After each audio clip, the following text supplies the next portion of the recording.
কিছু মনে করবেন না, বরকতের জন্য এটার প্রাইস আমি পে করব। আপনি আমাকে অ্যারেস্ট করতে পারছেন। আমি বলবো যে আপনার গলায় যেটা ঝুলতেছে ওইটাই আছে, সেগুলো বেশি সুন্দর, তো এই জন্য আমার কাছে রেখে দিলাম।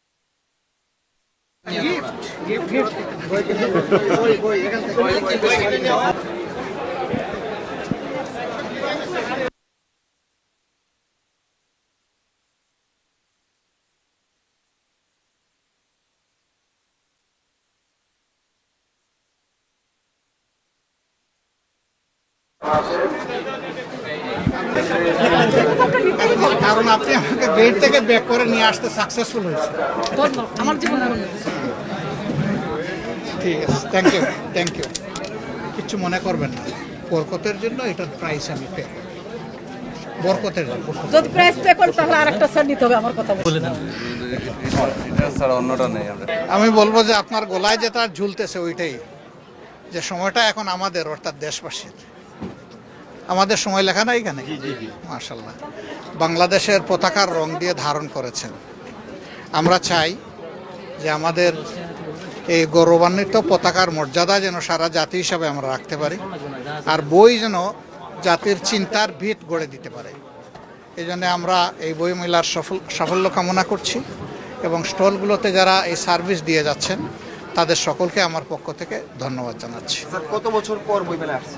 আমি কত বছর পর এটা তো হিসাব করে বলতে হবে আমাকে, কারণ আমাদের জীবনটা তো আপনারা জানেনই। ওইটা ছেড়ে দেন, অতীত নিয়ে আর কষ্ট স্মরণ করতে চাই না। এবারের বইমেলায় আপনার যে ঘুরে দেখলেন, সার্বিকভাবে আপনার কি পরিবর্তন মনে হয়েছে? যে এবারের বইমেলা গতবারের বইমেলা আগে যখন এসেছি তখন তো খুবই সীমিত পরিসরে ছিল, তখন তো এখানে এক্সটেনশন ছিল না, শুধু বাংলা একাডেমি প্রাঙ্গণেই হতো, তাও প্রকাশনার সংস্থা এত বেশি ছিল না। যেহেতু কম ছিল, সাজানো গুছানো ছিল।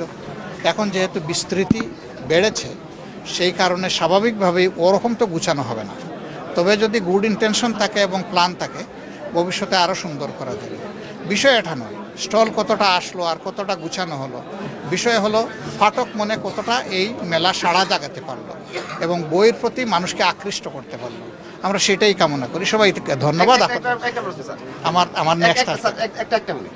জামায়াত যদি ক্ষমতায় যায় তাহলে শিল্প, সাহিত্য, সংস্কৃতি, যে অঙ্গনটা, এই অঙ্গনটার জন্য আপনাদের কোনো স্পেশাল কোনো চিন্তা চেতনা আছে কিনা?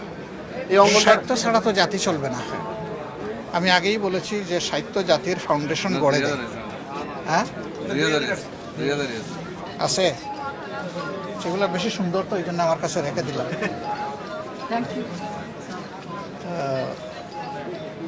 সাহিত্য যেহেতু জাতির ভিত গড়ে দেয়, সেই কারণে সাহিত্যকে মাইনাস করে তখন জাতি হবে না। সাহিত্যের মধ্যে কিন্তু সাহিত্য বলতে শুধু কতগুলো উপন্যাস, নভেল, গল্প এগুলার মানে না, কবিতার বই না। সাহিত্য কিন্তু জীবনের সবটুকুকেই ধারণ করে, মানুষের ফিলিংসটাই একটা সাহিত্য, আর এইটাকে কাগজে কলমে অথবা মুখে প্রকাশ করার নাম হচ্ছে বাস্তব সাহিত্য। সবাইকে ধন্যবাদ। আসসালামু আলাইকুম। আপনি আমাকে অ্যারেস্ট করতে পারছেন।